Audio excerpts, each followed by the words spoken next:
If you want to be turning to 2 Samuel again, chapter 15, who knew that while you do that, who knew that the relatively benign beginning to 2 Samuel chapter 13, now Absalom, David's son, had a beautiful sister, that those words would lead to all of the things that we've been studying, all of the terrible things that have happened since that statement. And that really chapters 13 and 14 are kind of the preliminaries for what we get into now in chapter 15, kind of laying groundwork for so many things that have gone so wrong. Absalom has been so very patient and laying the groundwork for what he has resented and hated for many years, apparently, and now begins to transpire in chapter 15. And so you want to skip down to verse 13. Covered some of this earlier part last week. Verse 13, chapter 15, verse 13, which is equally understated with a lot of what we've seen already in 2 Samuel. A messenger came and told David, the hearts of the people of Israel are with Absalom.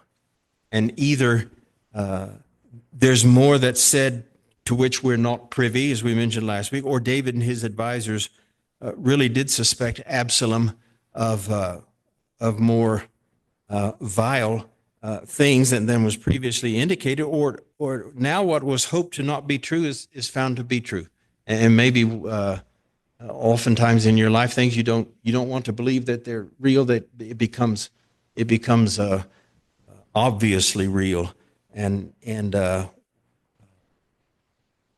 with a rather ordinary sounding message delivered to David, it just sets off a firestorm. If you start reading from those verses on past there, where we're talking this evening, we ended last week with a remark about the unusual speed with which all of the king's group now begin to move. Now they're motivated to move, and some of that is because of some things that Joan and Kaysen and I talked about several weeks ago with respect to David and a seeming collapse of his former vigor and intellect and devotion and commitment.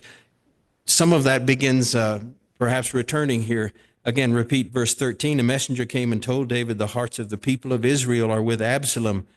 Then David said to all of his officials who were with him in Jerusalem, come, we must flee, or none of us will escape from Absalom. We must leave immediately, or he will move quickly to overtake us and bring ruin on us and put the city to the sword. So whatever has been David's mental malaise or not wanting to believe some of the things that he sees unfolding, or as we pointed out, David has been affected by the consequences of such vile sins that he planned and then participated in, that cannot but have ongoing effect on the subsequent portions of David's life. And I think that's part of what we've seen also. So whatever has been his break and his break with reality and his break with his former self, he's now begun processing with a speed with which we're familiar, more familiar, and with purpose, and more purpose now than he's certainly shown in the previous few chapters. And we're helped to see into the mind of David at this time because he wrote a psalm about it. You want to keep your finger there in 2 Samuel and turn to Psalm 3 with this particular thing in mind, the title to the psalm, and I commend it to your reading. The title is a psalm of David when he fled from his son Absalom. That's quite a title or subtitle, and it's an accurate description. If you want to just start a little of that with me here in verse 1. Lord, how many are my foes? How many rise up against me? Many are saying of me, God will not deliver him. But you, Lord, are a shield around me, my glory, the one who lifts my head high. I call out to the Lord, and he answers me from his holy mountain. I'm assuming, but you read it yourselves and verify what your impressions are and your thinking are. This seems to me like the commingling, perhaps, of David's impressions as they happened, and he's looking back on the things that took place as he's writing this in retrospect. But I don't know all that's being shown here. But if you continue reading in Psalm 3, you'll see a lot about what we're reading about now in the real time depiction of it by the writer of 2 Samuel. So if he knew God was his shield, then why was he urging such a quick escape out of town? Is he doubting his heavenly Father even while he says it? I do not think that at all. Some have and some commentaries argue in favor of that. I don't see it. I hope you don't see it either. But again, you read it as well. I think this is just a good lesson for us, as well as for the first readers of this. God calls us always to be engaged and to be using our minds. And God calls us to have and exercise common sense. And God has expectations of that with respect to his children. And he calls us to help ourselves to the extent that we possibly can, anytime that we can, that we may or can. And his language is fairly explicit. Even though the Lord is David's shield, David knows the immediacy of the danger that's coming on him. And as opposed to sitting and waiting, his immediate order to those around him are, we have to flee, we have to leave, we have to get out of here. Absalom is coming, and he will kill us. He'll put all of us to death. And David was right. And you see a lot of that as it plays out in the remainder of this chapter and on into the next few chapters. The Lord always watches over us. His promises are sure, and we're secure in our Heavenly Father. But that never, ever means that we're to just surrender to whatever is going on around us, or to just sit back in some kind of stupor or just belief that if we just sit and wait passively for the Lord, he's going to deliver us no matter what. When God clearly says in more places than what we'll see here, get up and work and help yourselves. I'm your Heavenly Father, but I require obedience, and I require a devotion, and I require dedication. Exercise your thoughts. Use your wisdom. Use your experience. Absalom is bearing down on us, and we have to get out of here, in effect. That's reality. It's not a reflection on God at all. If anything, it's David believing in God and knowing that God will take care of him as long as they take care of themselves to the extent that they can. So they are out, and they're moving. And you see in verse 15, the king's officials answered him, your servants are ready to do whatever your lord the king chooses. Well, as we mentioned before, even as recently as this morning, repetition for God and his words is a purposeful thing. And the repeating of a thing or an event is a way that God, particularly in the Old Covenant, reminds us to pay attention to the thing that is continuing to be repeated. And you'll see it in particular Psalms. You'll see it in parallel verses. But you see it here all down through this chapter, all down through chapter 15. The reference to David is a reference to him as a king repeatedly. It also refers to him as David, but it's referring to him as the king. He's God's chosen. Absalom is not. And God's repeating that here in his word. As one wrote that I read, the king. David is the king. That's what we read. He's been set by the Father, by God, on God's holy hill. It is God who has promised him a house. And there's a reference there to a lot of things that we can read about David and his house of cedar, which now he's leaving behind as he takes all of those who are willing to go with him, and they go. But just imagine here, as this is beginning to play out, one son is dead. The one who killed that son is the one who's leading the coup that will remove David. Maybe peaceably, but doubtful. And the tendency is never to leave a deposed king sitting around alive so that he can come back later and lead a rebellion against you. So it's most likely not only would David lose his life due to his son leading this coup, but he would lose it violently. And Absalom would go out of his way to paint a picture for all of those who might seek to stand against him at some future date by what he was able to do and what he would do and was willing to do to David. You see this, you remember the scripted message from Absalom when all of this kicks off. As soon as you hear the sound of the trumpets, then you say out loud, Absalom is king in Hebron. That's where he had gone to start all of this. Well, I'll just say here, you hope briefly, me too. I hope you're watching for and then have the opportunity to see in the past workings of your own lives, the preparation that God makes for you when you might not even be aware that God is doing just that. When God is not only on your side and fulfilling promises, but he's doing it sometimes in events where you just cannot understand what's going on. God is preparing you to succeed at some future point.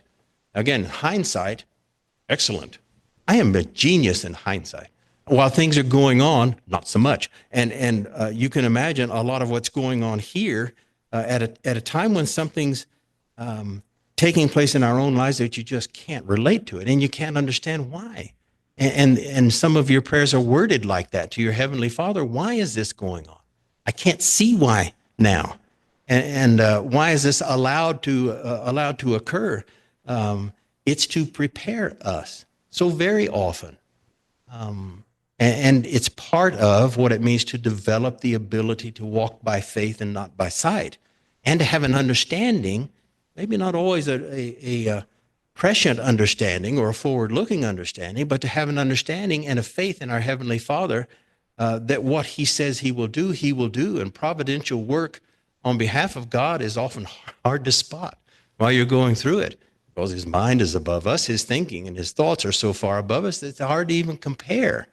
David tries in some Psalms, but it's very difficult. That's the difference between us and our Heavenly Father. It's too vast even to comprehend, other than to say it's too vast. Well, David is familiar with what, as we see this taking place here? David knows what it's like to be a fugitive. He spent a whole lot of time perfecting that, being a fugitive. He fled for his life from King Saul.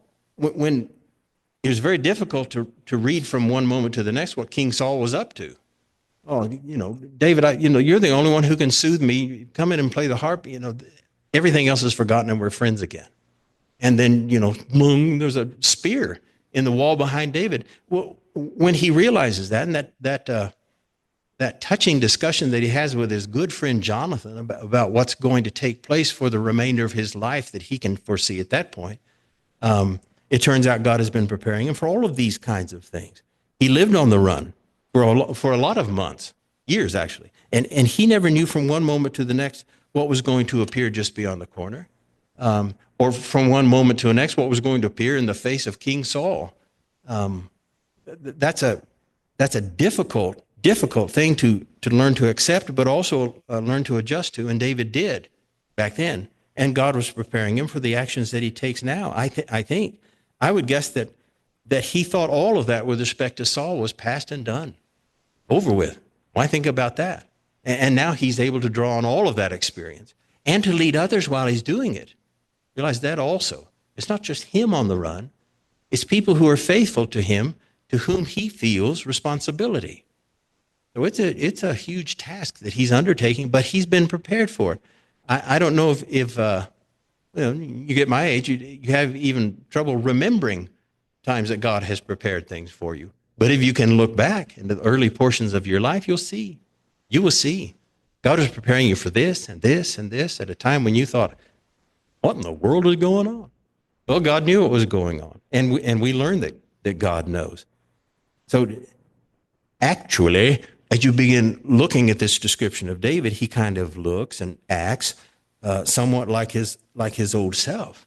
You want to think, finally, this is a David with whom I am familiar. There's more decisiveness. He's in control. He's giving orders where he expects compliance, as opposed to just kind of overlooking things and just bumping along the bottom of the river with a whole lot of current that's been pushing him along, whether he can believe or understand what's taking place with respect to various of his sons or not. Well, now he's focused. And he's acting like himself. It's amazing what having your life threatened and knowing you very possibly could lose it by the end of the day will do to focus your attention on certain things. But that's what we see in David now. He knows the wilderness like the back of his hand, and he starts leading this group of people back there on the run, all of them for their lives. So David goes out. All of his people go with him. You see there in verse 17. So the king set out with all the people following him, and they halted at the edge of the city. They halted at the edge of the city. What would that be about? When you're running for your life, they halt at the edge of the city. Well, I mean, read down through that and see you're perfectly capable of that. But if Absalom perhaps could have seen this small act, because Absalom was no dummy either, if he could have seen this small act and what transpires here, he might have at least slowed down a little in his breakneck speed toward deposing his father. The writer blesses us with this tiny detail that might have caused recalculating, at least to a certain extent, either on the timing or what was going to take place, if Absalom had been privy to these details. Absalom's not the only one who knows something about image. He was so obviously concerned with it, as we talked about before. David understands what it is to be seen by others, especially in the role of leadership. David understands what it is to plan things. David understands what it is to lose a valuable member of your team and the counselor that he lost, at least for a period of time, and for things to be appearing to be going all the way of the enemy. And while he's trying to be the one who leads these people away from possible death and possible murder and mayhem at the tip of a sword, they halt at the edge of town, as you read down through the last house, so that the people and the warriors who are faithful to David might perform what? What do you see there? Used to call it a march pass. If you're, and that's even too old for me, but I have read that. A march pass, where they march past King David for the king's review. It's like the parade review where the king stops and sees his troops and all of that going out, and he nods and they recognize his authority, and he imparts to them at least the image of regal authority that is his. Still has been questioned, but it is his, and I would think it gives them a feeling of the rightness of what they're doing and the correctness in the midst of this upheaval and threat and turmoil. And all of these faithful people, loyal people, are marching past the reviewing stand of the king of Israel. And he will also show genuine sorrow in just a handful of verses. He's not trying to fake them out, as Absalom has been with his followers, having people come in that look like they're devoted to his effort before they even know what's going on. David is he's forthright with those who are following him, and he's honest about his complete sorrow over what's taking place and affecting him, but also affecting those who are with him. And this begins to take on the air of a more planned and secure process than it perhaps would have, than just a helter-skelter, running into each other, Keystone Cop kind of exit from Jerusalem and the home of David, as it could have been the stampede out of town where they're just gripped by fear and nothing else. This at least gives them an opportunity to kind of take a breath and think about what's going on, and to see their leader actually acting like God's chosen again. See there in verse 18, all of his men marched past him, along with, and note this is intriguing, the Kerethites and Pelethites, and all the 600 Gittites who had accompanied him from Gath marched before the king. So this parade is taking place, and the king is acknowledging these people from his past, really, his present, but connected to him because of his past faithfulness. And he's putting the right image in the minds of his followers that they ought to be seeing in him. And he's sending the right image to those who are participating in rebelling against the rightful king of all of Israel. There's an element of pride, but it's good pride. When a group are part of an assembly of an orderly force, and esprit de corps and camaraderie and all the kinds of things you want to have develop in a team, in effect, particularly in a military sense. David gives them that, and what we're going to see is that Absalom's smart. He's put a lot of time and thought into this. David's already thinking two or three actions ahead. That's his mind when David's on his game. And there have been very few like him in all of the history of Israel, and Absalom's not that. But he is a formidable force and a formidable opponent and a horrible enemy to have. But David's thinking ahead, and you'll see that as he begins lining. as he's leaving town, he's lining these things up in his mind, and he's assigning tasks to individuals. The old warrior and the military planner is back, and he's involved and he's locked in. But also looking, and we'll close with this, the Kerethites and Pelethites and all the 600 Gittites, all marching with David. As Mr. Spock would say, this is fascinating. And it is fascinating because of where this comes from and why.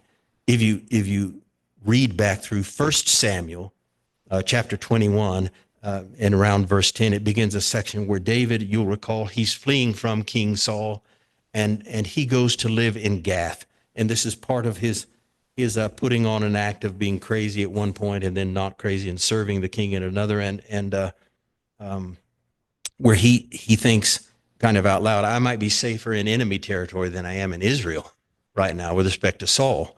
Well, David had picked up support during that from the Gathites, or the Gittites as it refers to them here. And he picked up friends, and he picked up some admiration, support that had extended beyond the tribes of Israel into this Gentile nation. What we're going to see is that foreigners, not God's own chosen, but foreigners, help support the actual king of Israel. That's a foreshadowing of what takes place, and Paul talks about in Ephesians, where the wall between the Jews and the Gentiles is broken down, and it's foreigners, barbarians, Gentiles, who help perpetuate and move forward the new covenant and its teaching.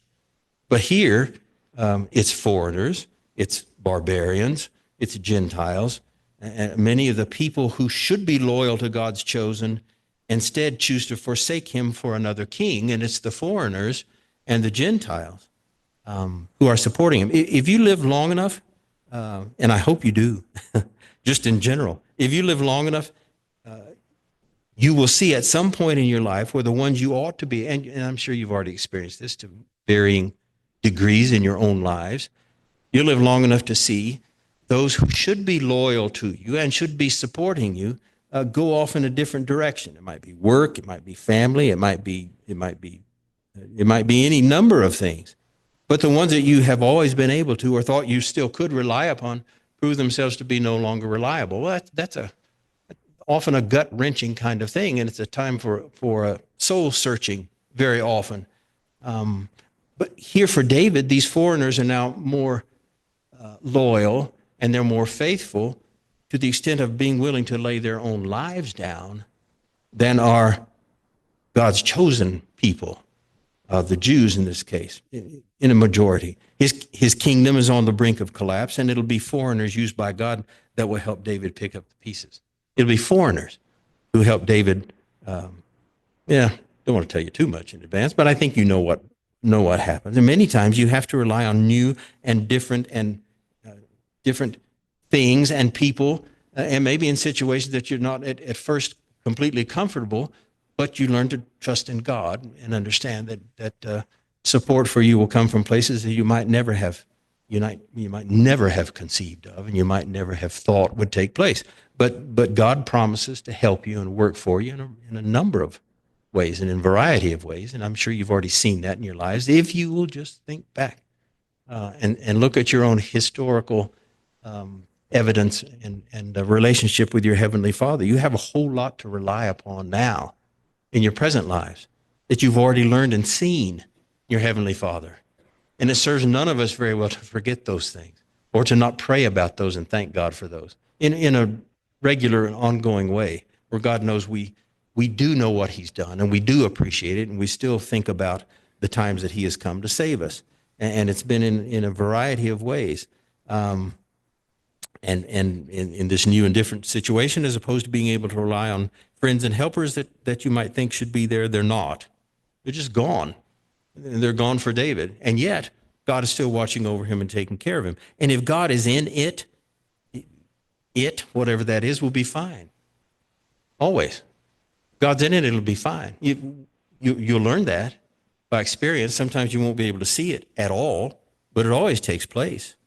And even without them, or especially without them that you thought you could count on, we'll see next week how some of this unfolds, Lord willing. As we conclude this evening, if you recognize a need that you might have to respond to the invitation that our loving Heavenly Father offers us still in ongoing ways, this is an excellent time to think about that and consider it. You're among friends. You're among people who love you. If you need to adjust your course and start in a different direction, this is an excellent place to consider that. If you've never become a child of God, according to His Word, this is an excellent and urgent time for you to consider that. And we have a variety of resources in people and in materials and in God's own Word, most importantly, that we're more than happy to share and make available for you and for us. But if you need to respond, please feel comfortable in doing so, and please think about that. As God offers His invitation, just come to the front, occupy the front row of chairs while we stand together and sing the invitation song.